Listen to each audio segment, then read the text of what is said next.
Добар ден, почитувани, добре дојдовте во најновата Телма амбуланта. Колкав треба да биде временскиот интервал помеѓу породувањето и следната бременост?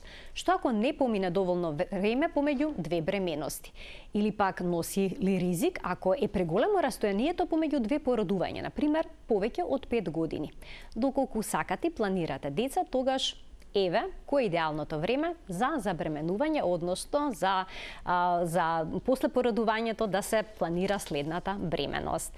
Добар ден за доктор Ирина Гошева, специјалист по гинекологија и акушерство во One Hospital. Како сте? Добар ден, Барија, ти благодарам на поканата. Ти благодарам, добро сум, еве во ова време на пандемија, со многу работа. Меѓутоа и да одвоиме малку време за едукација на нашите и гледачи и пациенти за една многу интересна тема.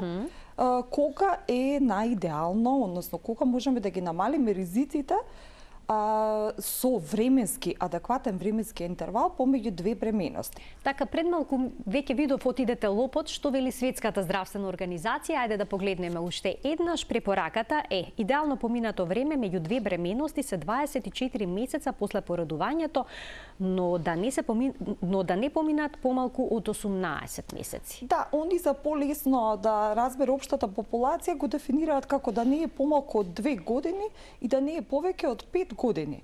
Меѓутоа, дефинициите и адекватниот временски интервал помеѓу нашите здруженија за гинекологија и акушерство, всушност најдолната граница се зема за 18 месеци, а најниската на која што има всушност најмногу несакани ефекти по здравјето на мајката и бременоста е помалку од 6 месеци. Интервалот за кој што ние денеска ќе зборуваме од крајот на една бременост, која што завршила со живороден плод, до почеток на друга бременост, бидејќи имаме неколку типа на дефиниции по однос на оваа тема.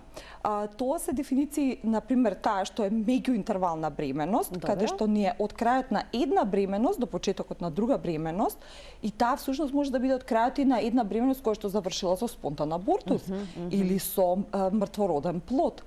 И исто така имаме дефиниција каде што е од едно живородено до друго живородено, интервал, значи меѓу тие две, со тоа што тука не се земаат во предвид дали има абортуси жената во меѓувреме или мртвородено, и оној за кој што ние денеска ќе зборуваме е всушност од крајот на една бременост, која што завршила со живородено, до почетокот на друга бременост, и ќе ги напоменеме оние случаеви каде што завршени се со спонтан абортус или со мртвородено. Дали време, растојанието помеѓу двете бременности зависи од начинот на кој што се породила жената? Сеедно ли е, дали имала спонтано породување или пак со царски рез? Значи вака, всушност, секое породување кое што завршило со царски рез, треба особено тука да бидеме внимателни на временското растојание до наредната бременост, бидејќи односно да се запази од минимумот од 18 месеци, бидејќи ризиците за во наредната бременост се значително зголемени и во текот на породувањето. Па така, например, ризикот за руптура на утерусот во текот на породувањето во наредната бременост, ако не се запази интервалот од 18 месеци, односно се е порано од 18 месеци, остане жената трудна, тогаш за 2 до 3 пати се зголемува ризикот за руптура на утерус, а додека ако се запази овој интервал, односно бременоста наредна се одложи после царскиот рез за повеќе од 18, односно најидеално 24 месеци, тогаш ризикот е помалку од 1%. Така да тоа значително го менува компликациите и несаканите ефекти во наредната бременост и породувањето, посебно во овој случај како што е породувањето со царски рез. Меѓутоа има и многу други случаеви кои што сепак не спаѓаат во оваа класична дефиниција на СЗО. Така да, бидејќи во текот на нашиот живот ние имаме еден континуитет на многу случувања кои што не ја вклучуваат само бременоста. Например, може една пациентка во текот на имала една претходна бременост, па поминало време, па се решила, доколку била обезна и се решила за некои од баријатриските процедури кои што се сега доста актуелни, тогаш ние советуваме да поминат од хирушката интервенција, значи не од претходната нормалната бременост, него од хируршката интервенција најмалку 12 месеци за да пациентката остане или планира нова бременост. Исто така се случаевите кај кои што имаме, например, и тука ни е многу важна контрацепцијата, после тоа ќе ја спомнеме на кратко, меѓутоа исто така ни се тука значени да ги спомнеме доколку претходната бременост била, например, завршила со вонматерична бременост. Така. И била третирана со метод Рексат, кој што е цитостатик, и тој се користи во акушерството во овие случаеви. За умртвување на плодот? Да. И тој е медикаментозен третман на ектопична бременост. И сега, например, тука се советува, според токсиколошката литература и анализите, се советува да има еден така наречен washout период, значи на исчистување од лекот, од најмалку 4 до 6 месеци, за да пациентката планира нова бременост. Така. А ектопичната бременост може би настанала после доносена бременост. Значи тука мора да земеме многу варијабли во да ги земеме во предвид, и оваа дефиниција е само важи за во идеалните услови кај една здрава, нели кај нездрави мајки и жени кои што доносиле претходна терминска бременост, се породиле уредно, онда тогаш кај нив е најважно да се запази овој интервал. Така, еве доколку бременоста течела идеално, породувањето минало без никаков проблем, значи спонтано, тогаш најмалку 18 месеци да се чека. Најмалку 18 месеци. Што доколку жената забремени порано?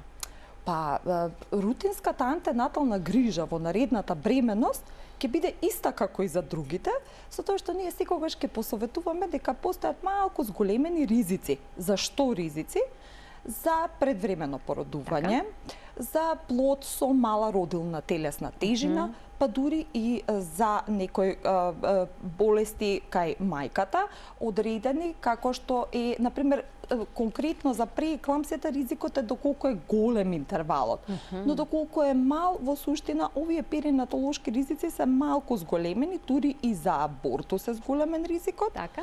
И за мртвородено. И сега, многу е важно да напоменеме асоцираноста со каузалноста. Што значи тоа? Тоа значи дека ако например, не значи дека ако има краток временски интервал, конкретно за ако е абортус или мртвороденост, дека краткиот временски интервал е причината за абортусот. Секогаш тука е многу тешко и многу комплексен овој процес за наоѓање на каузалноста, односно да поентираме дали тоа е причината. Дали тоа е причината. И затоа тука тоа ние го земаме, например, како податок, но не е пресуден интервалот меѓу бременоста во овие инстанци. Затоа што ризикот, например, доколку имала пациентката мртвороден плод во претходната бременост, ризикот во наредната бременост, без разлика кога и да е интервалот до наредната бременост, е некаде, ако е терминско, е 1 на 1000, ако е предтерминско е 8 на 1000.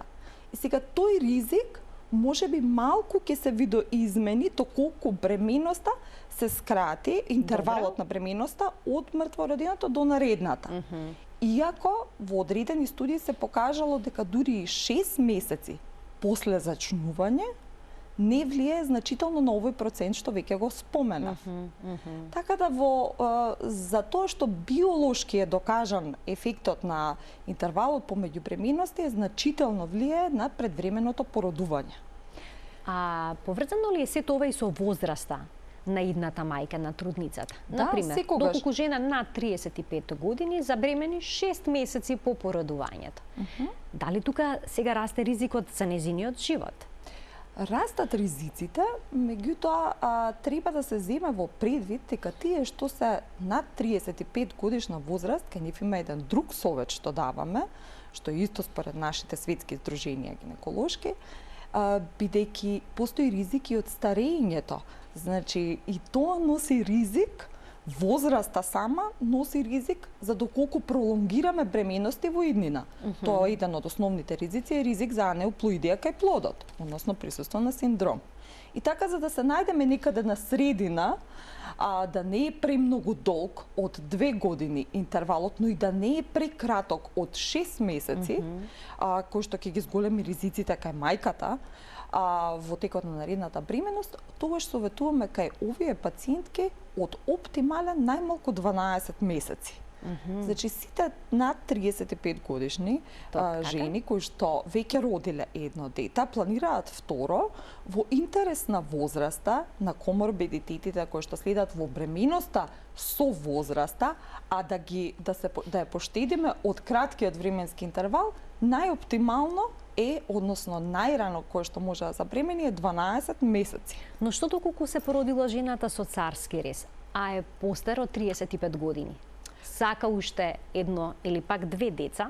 Така, Колку кога сега да станува се збор чека? за царскиот рез, секогаш, без разлика на возраста на мајката, советуваме најмалку од 18 месеци, бидејќи ризикот за руптура на утерус, што веќе го спомнав, не е поврзан со возраста на мајката. Тој е поврзан со типот на хируршката интервенција, царскиот рез каков е направен, пошто постојат неколку типа на интервенции на извршување на царскиот рез, така да тоа е тука најважно да се запази овој интервал за да може утерусот убаво да зарасне, лузната добро да зарасне, за да може да нема компликации во наредната бременост, односно да се редуцираат колку што е можно и во текот на породувањето на наредната бременост.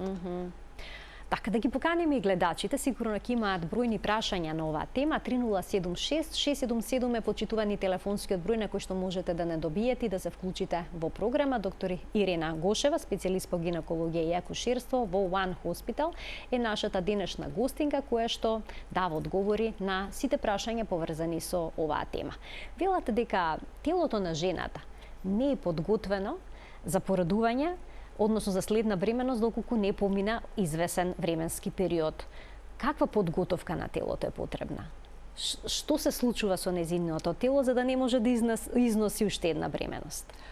Значи вака, има неколку теории за кратките временски интервали, но во постпарталниот период, кога една родилка, односно една мајка ќе се породи, имаме ранен постпартален период и понатаму еден период кој што одредени експерти, например, нели раниот пуерпериум, се смета дека е до 4 недели, а според Американското здружение на гинеколози и акушерија е до 12 недели, според некои експерти викаат од нашата област дека е потребно една година на телото на жената да се врати во нормала после породувањето. Што значи доколку не помине овој адекватен временски интервал? Има неколку теории дека доколку е многу краток период до наредната бременост, организмот на мајката нема доволно време да ги надомести оние главни нутриенти кои што и се потребни за донесување на наредна бременост, како што е фолната киселина, фолатите, железото и така. Втората теорија е дека во текот на породувањето има едни многу интересни инфламаторни процеси кои што настануваат и можеби нема доволно време за да има нивна спонтана резолуција до наредната бременост, па затоа и се зголемува ризикот за предвремено породување доколку е краток интервалот.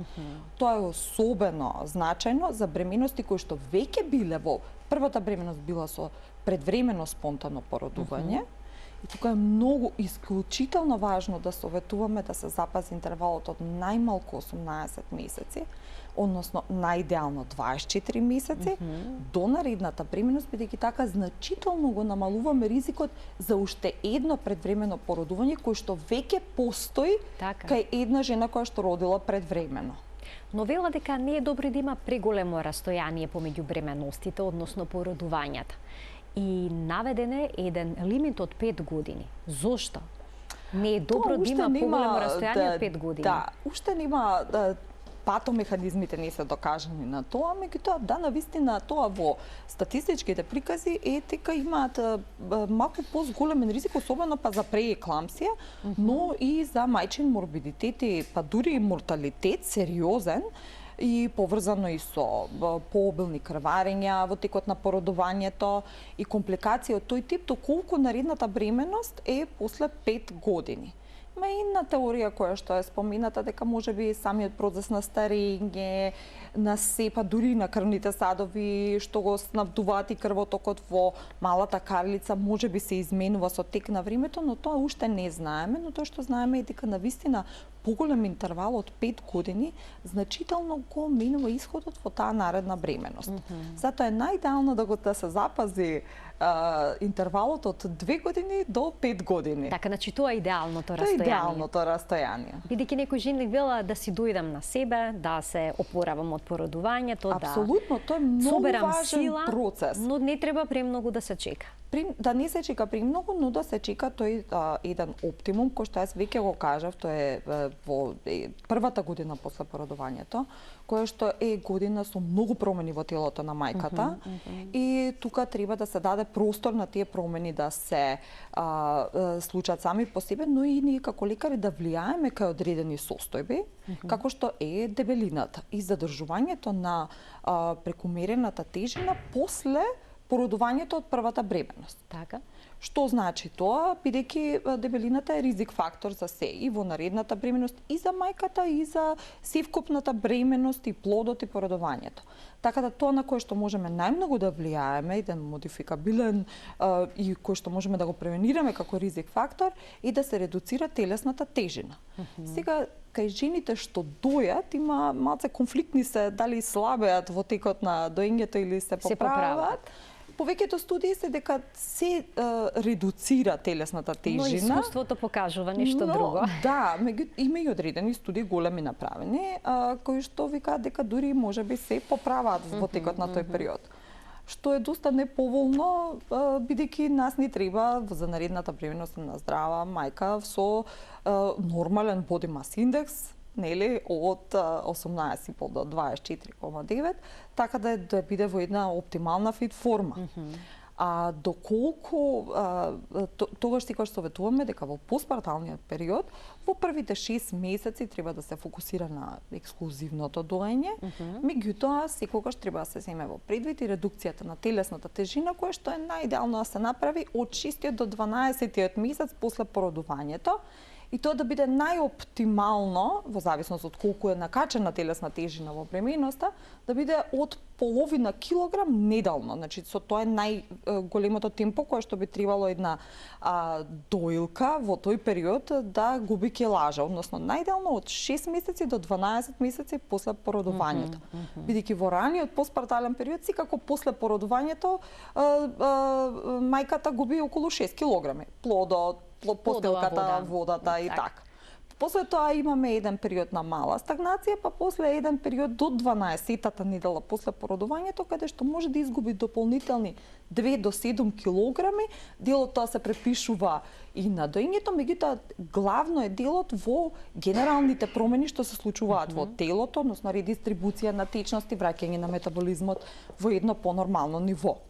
Сега, тоа, кога ќе помине овој период, тогаш можеме да ја советуваме пациентката кога ќе се воспостави адекватно доење, ќе се стабилизира после овие сите работи, може да советуваме да се намали, да има рестрикција на калорискиот внес, иако збориме сега исклучиво за пациентките кои што се пообезни и треба да редуцираат телесна тежина.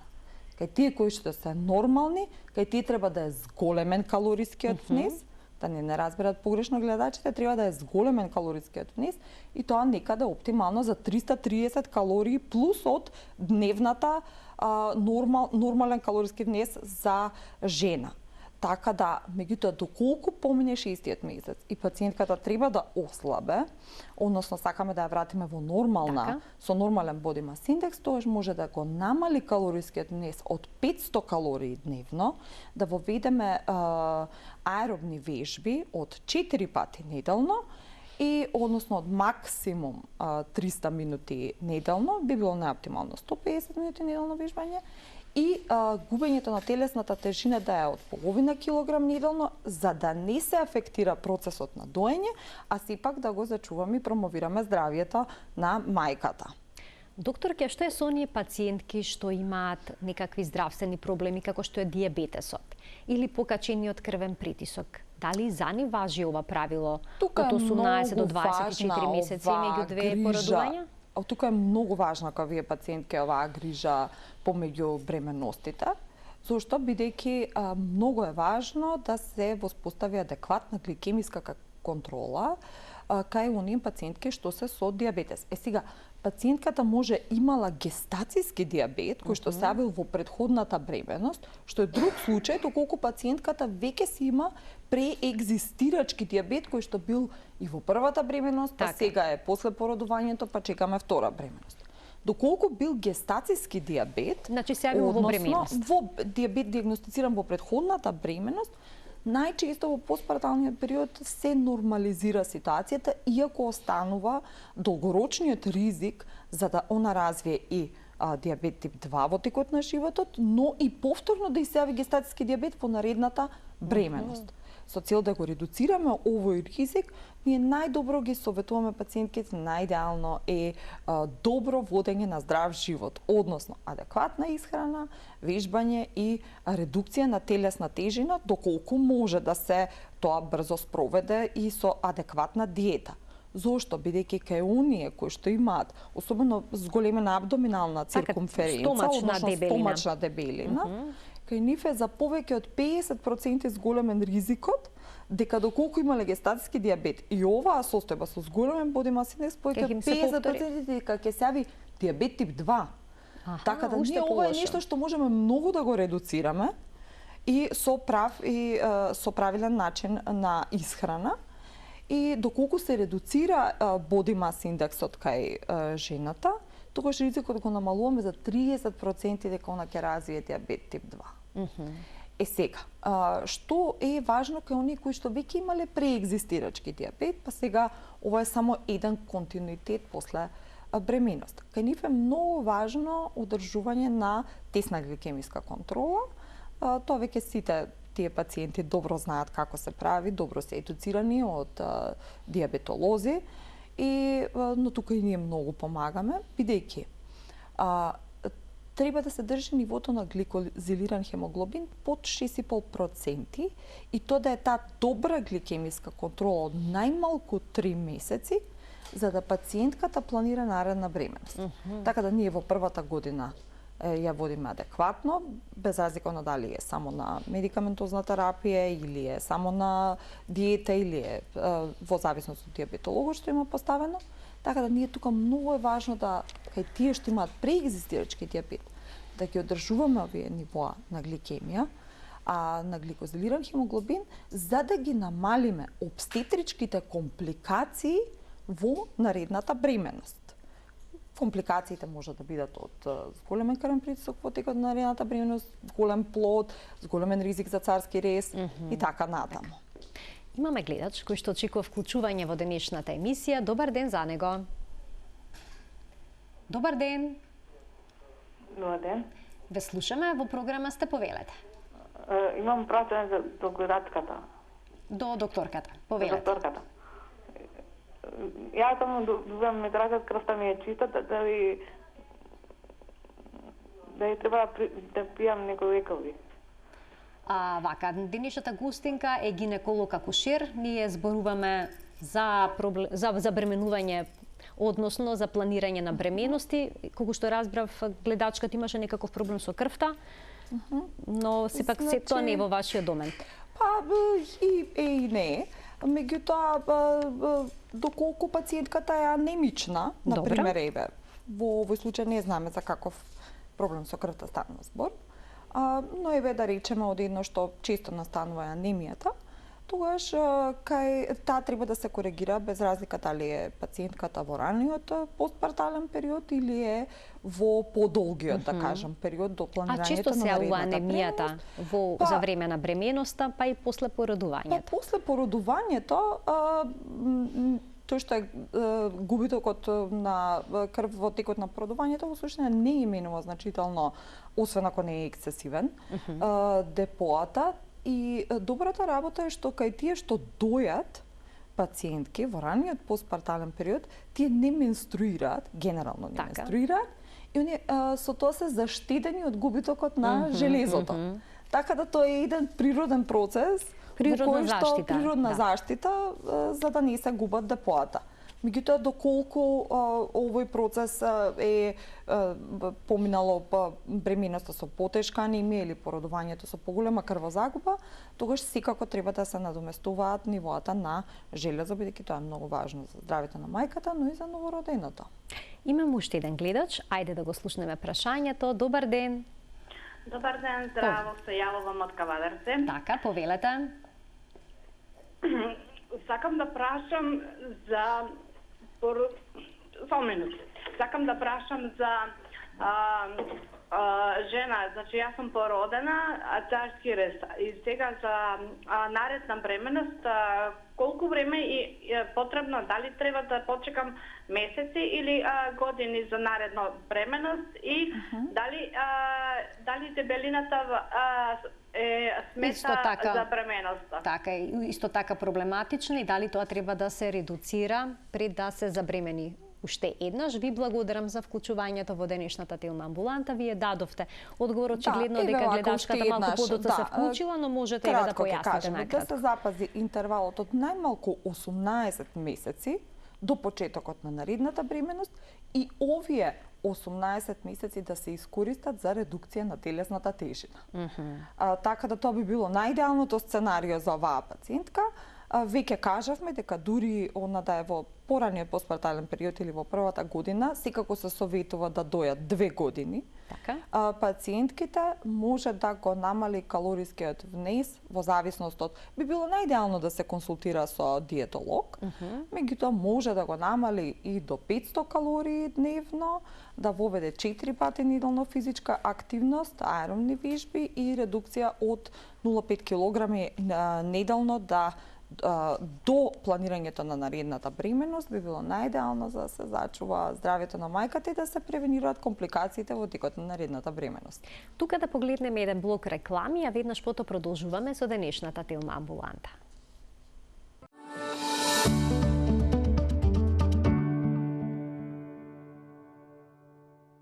Со доктор Ирина Гошева, специјалист гинеколог акушер, денеска зборуваме за идеалниот временски интервал помеѓу 2 бременности. Докторке, оние кои што имале спонтани абортуси, често пати се плашат повторно да забременат.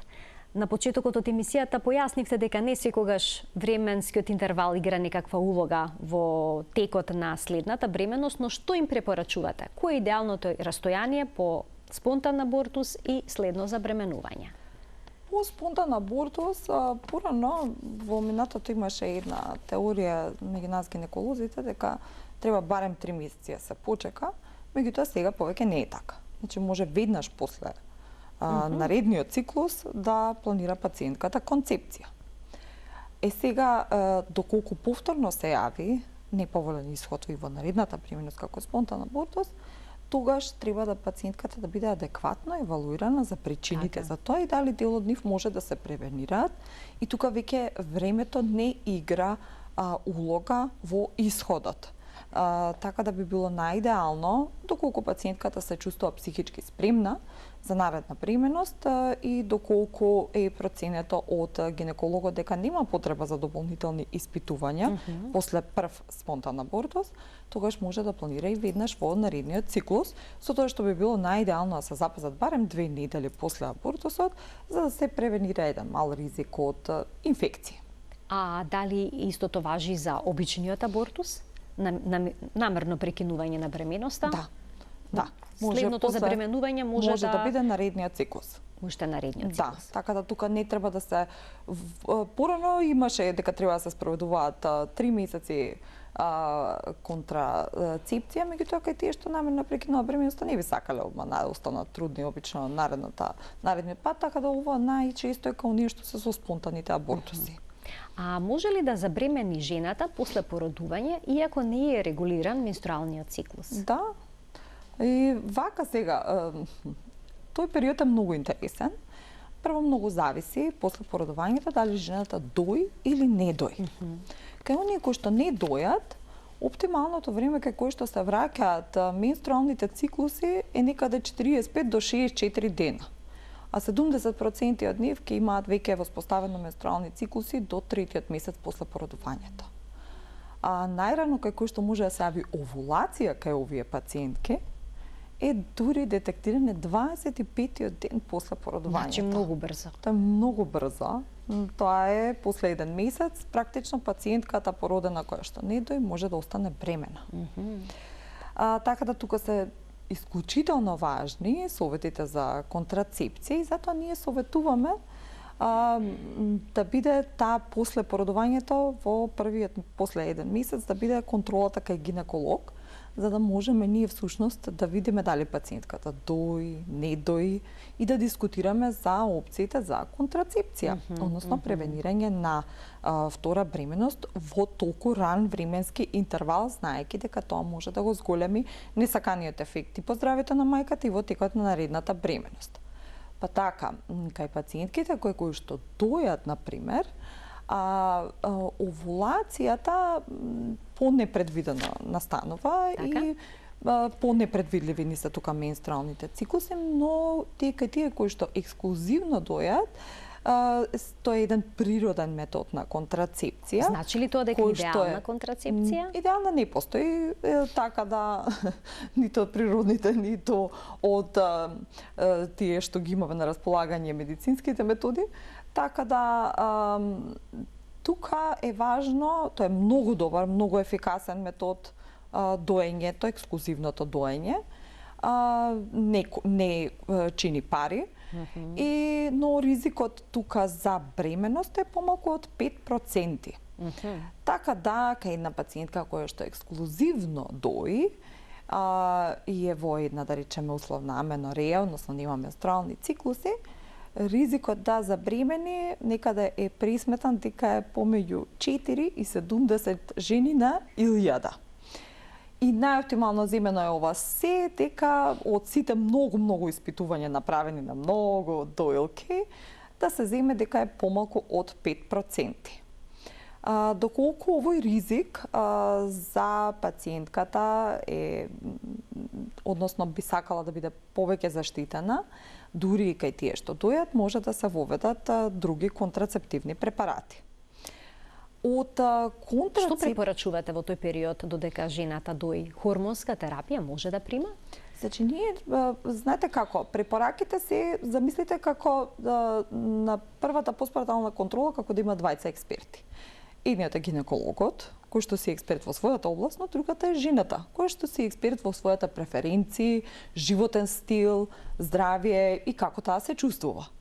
Така да, тука треба да се најде еден модус, една заедничка точка како што ќе се избере што е најповолно во тој период за таа пациентка.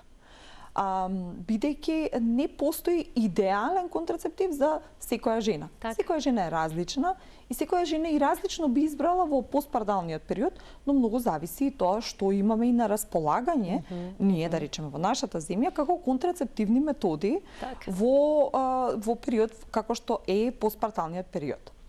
По однос на хормонската терапија, значи по однос на самата контрацепција, прво имаме долгодействувачки контрацептиви, како што ние имплантите и спиралата, ние имплантите тука ги немаме, иако многу од пациентките што се во западните земји скоро ги користат. Сите ги користат. Но ние ја имаме познатата спирала, како што е меѓународност, односно интраутерината влошка.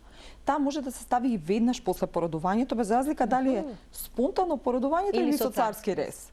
Со тоа што кај тие што се спонтано породени е малку зголемен ризикот за исфрлање на спиралата и особено тоа доколку е ставена во многу раниот период после породувањето. Иако може да се стави било кога, во било кој период. Малку повеќе е зголемен ризикот кај оние кои што исто вагинално се породени, дека ако е одма после породувањето ставена спиралата, дека може да има и низино изместување, но и екстремно мал ризик за утерина перфорација, односно во текот на ставањето на спиралата да се дупне матката. Тоа е многу мал ризик. Така да ово е одличен контрацептивен метод кој што не го менува доењето кај пациентката доколку она е решена нели да се дои, што би било и најидеално така да. Од други методи, а ризикот за бременост на пример кај овие ни е 1/100 годишно. Намалено е. Да, значи значително намалено. Од други контрацептивни методи имаме на пример инјектибилни методи, имаме и со пиење контрацепција, комбинирани контрацептиви, но и чисти мини-пилс, оние што се прогестеронски препарати, кои што за жал и тие ги немаме тука кај нас во државата. Така да тоа што ни останува се комбинираните хормонски контрацептиви, кои што всушност според Светската здравствена организација не треба да се воведуваат до 6-тиот месец после породувањето, бидејќи тука ризикот за тромбоемболични настани, ризикот за тромбоза е секако, например, помеѓу тие што користат контрацепција и што не користат е за 3 до 7 пати зголемен ризикот. Во постпарталниот период е, например, 5 пати зголемен повеќе ризикот отколку во бременоста за тромбоза. Така да автоматски и додолку ќе се додаде и контрацепција, тоа е навистина голем ризик. И ако според, например, според CDC, кои што имаат сега конфликтни, да кажам, ставови по однос на ова прашање, они препорачуваат после 21 ден дека може да се воведат овие препарати и дека ризикот од рана бременост би бил поголем отколку ризикот од самиот контрацептив во овој постпартален период. Сепак, еден сериозен дел од светските експерти, па дури и Светската здравствена организација препорачува да се почека барем 6 месеци до воведување на овој контрацептив. Што има логика. Што има смисла, да. А за инјектибилните, депо метоксипрогестерон ацетат, кој што и ние го немаме тука, нели? Многу од контрацептивите за жал ги немаме ние тука. Меѓутоа, од тие што ги имаме, а доколку добро располагаме, добро ги едуцираме пациентките, би вовеле адекватна контрацепција. Инјектибилните методи, според одредени автори, па и CDC, може веднаш после породување да се воведат, додека според Светска здравствена организација препорачува нивно одложување од најмалку 3 недели, а најоптимално 6 недели. Сепак тука пак е станува збор за истиот постпартален ризик од тромбоемболични несакани ефекти по мајката. Идеален контрацептив не постои, меѓутоа добро е да се воведе и да се намали ризикот за бременност, особено во овој ран период, кој што би било значително зголемување на ризиците по животот на мајката доколку настане бременност многу рано после, односно помалку од 6 месеци од породувањето на претходната бременност. А колку време може кај жената која што ексклузивно дои да не се воспостави менструалниот циклус? Дали може 2 години? Ако дои 2 години да нема таа па 2 години не, меѓутоа во кај одреден дел од пациентки доколку редовно дојат и интензивно дојат, они може и цела година да го поминат без менструален циклус. И ако кај оние кои што ексклузивно дојат во првите 6 месеци, само 40% од нив ќе останат, да речеме, без менструален циклус. Кај повеќето ќе почнат да се враќаат менструации, иако тие не значи дека ќе станат редовни. Сепак тоа, дали менструацијата ќе се врати кај една пациентка зависи од интензитетот на доењето, од нејзиниот body mass index и од нутритивниот статус. Кај оние кои што се послаби и не внесуваат доволно калории, а интензивно дојат, кај нив е поголема шансата дека ќе останат аменореични, односно без менструален циклус. Кај оние кои што исто дојат интензивно колку овие сега што ги спомнав, но имаат добар нутритивен статус и добар body mass index на повисокиот дел од нормалната граница, че да речеме 21-22, кај нив е поверојатно дека побрзо ќе се врати менструалниот циклус, а со тоа и овулациите, а со тоа и ризикот за бременност. Така.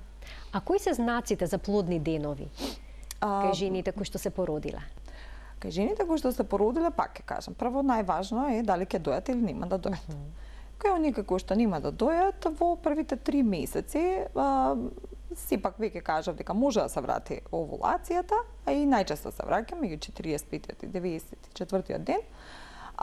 Знаците за овулација сушност ќе бидат исто како и кај другите жени, со тоа што овдека може да се занемарат, бидејќи тука пациентката ни е во раниот постпартален период изморена, окупирана со бебето. И е поголема шансата дека ќе ги занемари овие симптоми, како што е промена во исцедокот, кој што ќе биде тек после 3-тиот месец, бидејќи во првиот имаме нели лохи и тука не може да го следи многу цервикалниот секрет пациентката. Меѓутоа во наредниот период таа една уедност што има грчеви во долниот дел на стомакот во текот на овулацијата. Иако ќе кажам пак ги занемаруваат многу симптомите, бидејќи се преокупирани во овој период со друго. Кај тие што дојат, кај ние веќе кажавме, ексклузивно што дојат е навистина мал ризикот дека они ќе овулираат. Кај тие што ќе овулираат, тие се исто уште по занемарливи се симптомите отколку кај оние што не дојат. И затоа шансите тука, иако се под 5%, пациентките најчесто не знаат дека останале бремени, односно не знаеле дека имаат овулација, ни дека останале бремени. Се случува тоа. Инаку оние кои што ќе се воспостават менструациите, на почетокот тие не се многу фертилни циклуси, меѓутоа со самото тоа што се воспоставени менструалните циклуси, се враќа и автоматски ризикот за бременост, бидејќи се воспоставуваат и овулаторните циклуси. Уште еден гледач очекува вклучување. Добар ден. Добар ден. Повелете. Вака, имам едно прашање кое не се однесува на периодот помеѓу поредување и следна бременост, туку за начинот на поредување доколку првиот е царски рез. Сега ме интересира кои се условите за спонтано поредување после царски рез, кој зборам лично за мене немала никакви тегови и нормално доколку се чека тај период од 18 до 24 месеци. Така, ова е едно убаво прашање. Ви благодарам за вклучувањето во денешната Телма амбуланта. Одлично што препорачувате? Значи вака, тоа секогаш се дава шансата доколку се запази во период од 2 години до наредно зачнување и се доноси бременоста до крај, тогаш секогаш може на пациентката да ја понудиме опцијата за спонтано породување. Значи надминати се оние ставови од минатото дека еднаш жена еднаш породена со царски рез, сите идни бременности ќе мора да ги заврши на тој начин. Не. Тоа важи за оние кои што имаат 2 царски реза. Дека секако третиот ќе биде третото породување ќе биде со царски. И тоа кај тие кои што првото било со царски, а има поминат адекватен временски интервал до зачнувањето од 2 години за наредната бременост, секогаш може да се даде шансата за спонтано породување на пациентката со тоа што ќе би и се детално објаснат можните малку зголемени ризици. За еден од ониот кој што ние најмногу се секираме е утерина руптура, која што се детектира во текот на раѓањето. И тоа не може да се предвиди однапред. Така да тоа е една сериозна компликација која што се решава хируршки и е животозагрозувачка. Меѓутоа, огромен дел од пациентките кај кои што е запазен овој интервал и е дадена шанса за спонтано породување, односно се одлучиле за спонтано породување, значи тоа не е тоа нешто што ние мораме да го кажеме на пациентката, сепак има она една автономност тука да одлучи сама. 70% кај 70% било успешно спонтаното породување. Кај тие другите 30% не значи дека имале утерина руптура, меѓутоа секогаш има и обстетрички компликации кои што може да настанат и да бидат индикација за царски рез, и тие се неповрзани со која бременност е таа поред. Може да биде и во првата, може да бидат и во втората да настанат. Така да, доколку е согласно со ризиците, секогаш може да се проба да се оди кон спонтано породување. Уште еден гледач очекува вклучување. Добар ден. Добар ден. Повелете. Поздрав до вас, до докторката. Ви благодарам. Вака, сакам да на прашање донесла да прашам. Породена сум пред 6 месеци природно. Меѓутоа на пораѓајот ми се искомплицира нешто, ми беше заглавена постелката, мораше да ме успијат да ми ја извадат. И после една недела од тоа ми се случи некоја инфекција, најверојатно, ЦРП ми беше 130 и имаше некои заборавени делови, со керетажа ме исчистија. Сега, од тогаш наваму, јас немав проверено дедимери и сега, после 6 месеци, ми се појави на раката тромбофлебит, црвенило, болка и оток, што не знам дали беше тоа поврзано со дедимерите. Дедимерите ми беа 1700. Сакам да прашам дали е тоа нешто после пораѓај и дали има опасност од тромбоза. Добро, ви благодарам за вклучувањето во денешната емисија.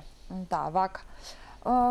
Тоа што пациентката имала не можела адхерентна постелка, не излегла, че тоа се еден тип на компликации во текот на третото родилно време.